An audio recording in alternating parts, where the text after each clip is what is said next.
खरं तर गेळे कबूलतदार या विषयाचा प्रश्न अनेक वर्ष सरकार दरबारी प्रलंबित आहे।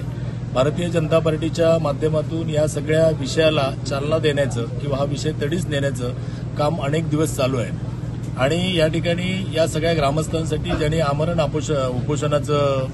हत्यार उपसलेलं आहे, जे लोकशाहीमध्ये आपल्याला ते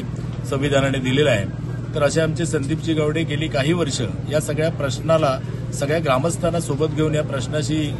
झगडत आहेत किंवा या सगळ्या विषयामध्ये सन्माननीय पालकमंत्री यांच्या माध्यमातून मंत्रालय स्तरावर अनेक बैठका झाल्या आणि या सगळ्या बैठकीतून विन विन सिच्युएशनला जो काही एखादा मार्ग काढायचा असतो अशा पद्धतीला आपण सगळेजण तयार होऊन एक चांगला त्याच्यावरती निर्देश झालेले आहेत जमीन वाटपाचे। आणि असं असताना सुद्धा गेले काही महिने हे सगळे निर्देश होऊनही अधिकाऱ्यांच्या संमतीने अधिकाऱ्यांना बरोबर आपल्या शासकीय याच्यामध्ये कोणत्या पद्धतीने करता येईल असं जर सगळं केलं असताना सुद्धा प्रशासन कोणाच्या तरी दबावाखाली आज हा विषय टाळत आहे, तो प्रलंबित ठेवत आहे आणि त्यामुळे या सगळ्या प्रशासनाच्या विरोधामध्ये या सगळ्या विषयामध्ये जे कोण जारीतले शुक्राचार्य आहेत, जे खरं तर नेतृत्व करतो लोकांचं असं सांगतात, त्या मतदारसंघाचं नेतृत्व करतो असं सांगतात, पण तेच या विषयामध्ये कदाचित विघ्न आणत असावेत,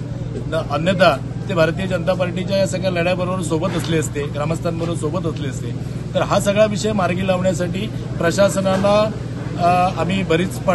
भाग पाडू या सगळा विषय पूर्णत्वास नेण्यासाठी सन्माननीय पालकमंत्री असतील, सन्माननीय राणेसाहेब असतील, अनेक वर्ष या सगळ्या विभागाचं नेतृत्व करताना लोकांचे अनेक प्रश्न त्यांनी मार्गी लावले। त्यामुळे हा सुद्धा प्रश्न मार्गी लावण्यासाठी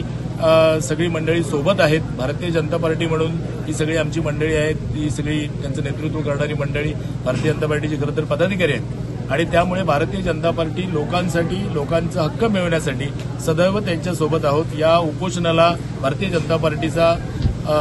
पाठिंबा आहे आणि या सगळ्या प्रकारामध्ये भारतीय जनता पार्टी पूर्ण ताकदीनिशी आमच्या सगळ्या नेत्यांसहित या सगळ्या